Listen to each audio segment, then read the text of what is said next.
Dobar dan, poštovani slušateljice i slušatelji, gledateljice i gledatelji. Evo, na početku prvo isprika zbog kratkog prekida, a ne znamo što se dogodilo. Izgleda da se kompjutor preplašio našeg gosta, IT stručnjaka, gospodin Tomica Jorinjak, vlasnik obrta Mikrobit trgovine i usluge Krapina. Dobar dan i dobro nam došli u emisiju. Dobar dan, bolje vas našao i pozdrav svim vašim slušateljima i gledateljima. Evo, hvala vašim utjecajem, naš kompjuter je jako brzo proradio i možemo nastaviti dalje s emitiranjem programa. Idemo se mi vratiti na vaše početke. Kako je zapravo započela ta vaša poduzetnička priča i kako ste došli na ideju zapravo da pokrenete obrt Mikrobit? Moja poduzetnička priča počela je još 2001. godine kada sam osnovao obrt Mikrobit informatika, trgovina i usluge. Prije toga, nakon kratkog rada kao profesor matematike u srednjoj školi Krapina od 1994. do 1995. godine, istodobno sam samostalno razvijao softver za potrebe fiskalnih blagajni i robno-materijalnog i financijskog poslovanja. Mm-hmm. To je bilo krajem mog studija inženjerske matematike i računalstva na Prirodoslovnom matematičkom fakultetu u Zagrebu, a vidjevši koliko su potrebe za kvalitetnim softverom u poduzetništvu, pridružio sam se bratu u tvrtki za informatički inženjering gdje sam vodio softversko-razvojni dio tvrtke do 2001. godine, a tada sam odlučio nastaviti samostalno i pokrenuo vlastiti obrt. Glavni poticaj bila je želja da radim samostalno, stvaram nova rješenja i korisnicima ponudim pouzdanu IT podršku. Do danas, evo, IT sektor zaista je najbrže rastući i zaista ima jako puno promjena. Kako uspijevate pratiti te tehnološke trendove i ostati konkurentni? Pa u našem poslu promjene su svakodnevne. Ako ih ne pratiš, vrlo brzo zaostaneš. Zato stalno moram učiti, pratim novosti, pokušavam primjenjivati rješenja koja korisnicima donose stvarnu korist. Najveći izazov je uskladiti brzi tehnološki napredak s pouzdanošću i sigurnošću sustava koje održavamo. Tu su i ljudi, pronaći i zadržati kvalitetne suradnike u IT sektoru danas isto nije jednostavno. Koliko vas ima u obrtu? Jel ste sami ili imate suradnike? Trenutno sam sam, imam suradnike, ali to su mi sve vanjski suradnici, znači drugi poduzetnici, obrtnici s kojima surađujem na poslovima raznoraznim. Imao sam i zaposlenike, ali na kraju mi se ovo pokazala kao najbolja varijanta. Outsourcing, znači suradnja i zajednički rad na projektima i tako dalje. Što sve nudite? Znači, rekli ste softverska razna rješenja, fiskalne blagajne. Što sve možete ponuditi za tržištu? Pa možemo ponuditi podršku kao prije za, kao evo spomenuti outsourcing, za informatičku podršku svim kojima se ne isplati upošljavanje vlastitog informatičara ili ti stručnjaka za računalnu podršku. I u sklopu toga znači osigurati sve od malih i kod malih korisnika i kod velikih korisnika. Imamo korisnika koji imaju preko 100 zaposlenih, znači cijela infrastruktura, mrežnu opremu, servere, desktop računala, laptopi, sva periferna oprema što god treba, umrežavanje, bežične mreže i tako dalje. To nam je primarni dio, odnosno meni primarni dio posla, a osim toga imamo još i podršku za te računovodstvene, knjigovodstvene programe, za e-račune. Sad je to aktualno. To je jako aktualno. Zakonska obveza od ove godine. Istina.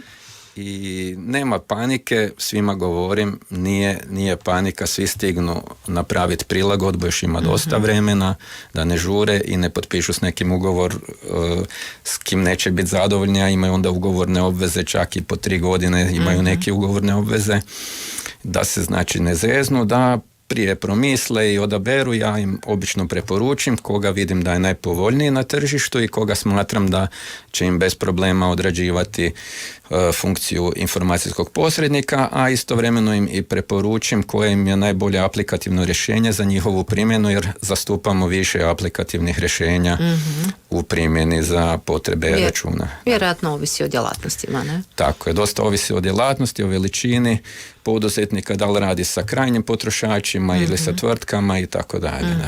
I nudimo osim toga još i cloud usluge gdje hostamo, znači odnosno nudimo uslugu zakupa našeg virtualnog prostora i virtualne opreme za potrebe rada i tih programa, aplikacija.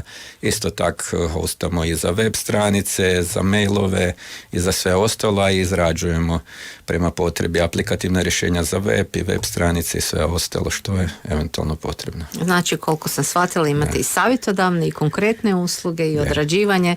Mogu vam se obratiti slobodno, vjerojatno se mogu naći na webu. Pa mogu nas naći i na webu i kontaktirati i mobitelom, mailom. A ključna stvar koju uvijek volim napomenuti, što nam je prva stvar kod korisnika, je briga o backupu. Znači da ono što jako malo korisnika vodi brigu o tome, a obično se dogodi da je prekasno kad oni se sjete toga, da im je već neki haker upao ili da su izgubili podatke zbog neimanja backupa, tako da se brinemo uglavnom za backup kod korisnika kao primarnu stvar. Evo, nedavno smo bili zapravo u utorak na svečanoj sjednici Obrtničke komore Krapinsko-zagorske županije i primili ste zaista veliko priznanje, zlatnu plaketu Obrtničke komore. Pa što vam to znači zapravo i osobno i privatno? I znam da ste bili angažirani, pa malo nam povijest vašeg angažmana u Obrtničkoj komori i što vam znači sad to priznanje? Pa ja sam u Obrtničkoj komori i u udruženju obrtnika kao dijelu komore dugo prisutan, znači već od negdje otprilike 2006. godine kao nekakav dužnosnik, a istovremeno sam i prisutan kao nekakva savjetodavna i stručna pomoć što se tiče računalnih stvari. Tako da uvijek sam spreman i pomoći i priskočiti kad god zatreba neka pomoć i savjetovati i odraditi nešto i tako dalje, nije mi to problem. I isto tak nisam mario za svoje vrijeme ako je trebalo potrošiti i za nekakve poslove koje je trebalo odrađivati u sklopu znači upravljanja sa udruženjem ili komorom. Tako da uvijek sam bio prisutan i evo više mandata sam kao potpredsjednik udruženja. Jedno vrijeme sam bio potpredsjednik Obrtničke komore županijske. I još obavljam nekakve funkcije i u odboru za informiranje, bio sam i predsjednik ceha intelektualnih usluga i tak, ima više tih poslova koje se tamo odrađuju. Bili ste involvirani u raznim segmentima rada. I različiti projekti koji su znači dolazili, isto sam pomagao uvijek da to provedemo na najbolji mogući način i eto. Evo, sad je stigla zlatna plaketa, što vam to znači? Pa ipak je to neko priznanje koje je uvijek teško dobiti možda u svojoj sredini. Da, zlatna plaketa mi jako puno znači jer dolazi od struke, od kolega obrtnika koji znaju koliko truda i odgovornosti stoji iza svakog posla. To je osobno priznanje i profesionalna potvrda da ono što radimo ima smisla. Ujedno i motivacija je da nastavim dalje istim ili možda i jačim tempom, mada sam nekad razmišljao da ću već u ovim godinama malo tempo popuštati, ali još nismo u tom smjeru krenuli. Mislim da niko od nas neće. Znači, ili radimo ili ne radimo. Radimo tempom koji trenutno zahtijeva tržište, a tempo se zna da uvijek mora biti našpanan. Ako želimo biti na visini radnih zadataka, to bi ja rekla. Stara izreka je da ako samo hodaš i pratiš, da ćeš vjerojatno zaostati, nego moraš trčati da uhvatiš korak da sa razvojem i napretkom koji se traži za poslovanje u današnje vrijeme. Evo, kad već pričamo o poslovanju i o tom poduzetništvu, kakvo je stanje u poduzetništvu zapravo i obrtništvu Krapinsko-zagorske županije prema vašoj ocjeni? I evo, Krapinsko-zagorska županija nosi titulu Europske poduzetničke regije za 2025. godinu. Koliko to znači za vaš lokalne obrtnike? Pa mislim da je poduzetništvo u Krapinsko-zagorskoj županiji vrlo živo. Imamo puno vrijednih ljudi koji svojim radom doprinose zajednici. Ta titula Europske poduzetničke regije 2025. velika je prilika, donosi vidljivost, ali i mogućnost nekakvih novih suradnji i poticaja, posebno za male obrtnike koji su temelj našeg gospodarstva. Ja mislim da je velika stvar jer smo prepoznati zapravo na nivou cijele Europske unije. Da, to nam daje nekakvu vidljivost i prepoznatljivost i možda možemo tu nešto iskoristiti i za sebe. Otvaraju se nova tržišta. Da. Postojeća, ali možda su sad vrata širom otvorena. Da. Kad bi gledali svoju karijeru, na što ste posebno ponosni? Pa najviše sam ponosan na dugovječnost, vjerojatno. Više od 20 godina uspješnog rada u obrtu i prije toga je bio rad u poduzetništvu i povjerenje klijenata mi je isto važno koje sam stekao kroz to vrijeme. A i ponosan sam što sam mnogim tvrtkama i ustanovama pomogao modernizirati poslovanje i osigurati im nekakve stabilne sustave za normalno poslovanje. Rekli ste da ste već dugo godina bili dužnosnik i u Obrtničkoj komori i u Udruženju obrtnika Krapina. Koliko je važna ta suradnja i umrežavanje obrtnika i poduzetnika? Pa ona je jako važna, jer danas je teško uspjeti sam. Znači, razmjena tih iskustava, preporuke, zajednički projekti često donesu puno više nego što inače mislimo ili očekujemo. U Udruženju obrtnika to se isto stalno vidi, kad surađujemo i podržavamo jedni druge, svi zajedno napredujemo.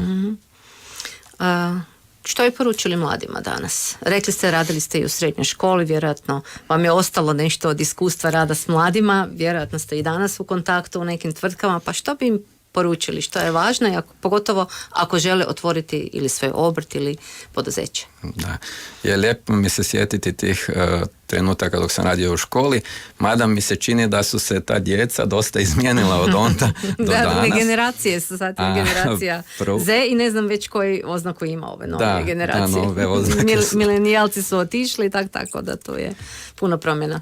Evo to, ja bi im poručio prvo da se ne moraju bojati. Početak im nikad nije lak, ali ako radite pošteno, odgovorno i s voljom, uspjeh će doći. Treba samo ustrajati i vjerovati u ono što radite. A što je potrebno za uspjeh? Što je potrebno za uspjeh? Pa vjerojatno najviše znanje, rad i strpljenje, ali i poštenje.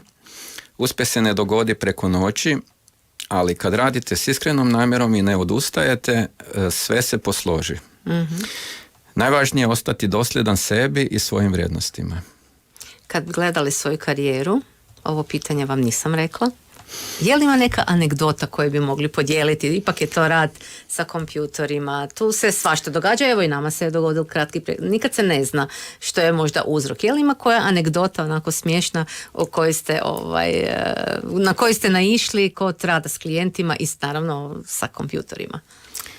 Pa ne znam, možda je ovak primjerice zanimljivo da nekad dok nije bilo ovog brzog interneta i kad smo morali do korisnika da bismo nešto poservisirali jurit po 50 km i onda su korisnici često zvali me za podršku, primjerice, ne znam, fiskalna blagajna i printer i sad ne mogu izdavati račune. Naravno, ja sam nekakvih 50 km i to je i 50 minuta u Zagorju dalje i naravno prvo pitam, sve ispitam prek telefona da otklonim sve mogućnosti da ne bi bespotrebno radio sebi i njima trošak i osnovno je obično bilo pitanje da li na printerima onim starim što su bili iglični imali su online gumb koji je značio da prima podatke od računala. I obično se to znalo isključiti ako je printer nestalo papira ili nešto slično. I u tom slučaju trebalo samo pritisnuti taj gumb za nastavak ispisa. Ali mene, evo, primjerice zvao korisnik iz Kumrovca u Krapinu i ja sve 10 puta i pitao i provjerio, niš, ne radi, sjedneš u auto, ideš u Kumrovec, dođem tam, pritisnem gumb online i idem doma. Super, evo, imali ste izlet u Kumrovec. Da, i bio je to jedan lijepi izlet u Kumrovec, šteta što je morao biti, ali evo, bar sam vidio Kumrovec taj dan. Danas svi dosta pričaju o robotizaciji, o umjetnoj inteligenciji, a ima i dosta, ja bih rekla, negativne konotacije kad se razgovara o umjetnoj inteligenciji. Kako je vaše mišljenje? Pa umjetna inteligencija ima po meni veliku perspektivu I oni koji su se već uključili u to i uključuju u to, mislim da sigurno idu u dobrom smjeru i da neće zaostajati za ostalima, da neće kaskati i da će ubrzati svoj razvoj. Toplo bih je preporučio svima, ja je osobno isto koristim jer mi je znatno skratila neke probleme, rješavanje nekih problema na koje sam trošio ponekad sate, da bih po forumima i koje kakvim drugim iskustvima korisnika po internetu probao naći rješenje svog problema, dok sad, evo, putem umjetne inteligencije stvar mogu riješiti znatno kraće, čak ponekad i u roku nekoliko sekundi ili minuta. Vele, ima i pogrešnih savjeta umjetne inteligencije. Događa se. Tako kako to je. otkloniti? Ipak treba neko znanje. Pa treba biti oprezan, apsolutno. Tak se vjerujem da se slažu i iz drugih profesija i struka. Znači, treba se razumjeti u tematiku o kojoj razgovaraš sa umjetnom inteligencijom, odnosno koje informacije tražiš od umjetne inteligencije, i uzeti sve sa nekakvom dozom opreza. I pogotovo može biti opasna za one koji ne barataju sa tom tematikom, jer ih može zavesti dosta na krivi trak, može pogriješiti i možda mogu biti, ako se oslanjaju na to za nekakve važne stvari, može im biti i kobno za nekakve greške kobne. Da. Kakvi su planovi za dalje? Planovi su polako završiti svoj radni vijek za nekakvih, ne znam, dok bude to moguće, znači do penzije. Ne previše možda širiti posao, više bih želio da svi korisnici s kojima radim budu maksimalno zadovoljni s mojom uslugom, nego da imam previše korisnika sa lošom uslugom. Eto. Evo, jesmo sve obuhvatili? Ja se nadam da jesam. Još jedanput čestitamo na zlatnoj plaketi koju ste primili od Obrtničke komore Krapinsko-zagorske županije. Hvala i lijepa. želimo vam još dugo godina uspješnog rada i zadovoljnih korisnika. Hvala lijepa i ja vama želim zadovoljne i sretne slušatelje i gledatelje. Evo, hvala lijepo na slušanju i gledanju. Bilo je to sve za danas u emisiji ZIP četvrtkom. Naš gost bio je Tomica Jurinjak, vlasnik obrta Mikrobit informatike, trgovine i usluga iz Krapine. U našoj režiji bio je kolega Sebastian Fuštin, urednica i voditeljica Snježana Leljak. Čujemo se i vidimo naravno u sljedećoj emisiji ZIP četvrtkom. Ostanite i dalje na valovima Radio Stubice.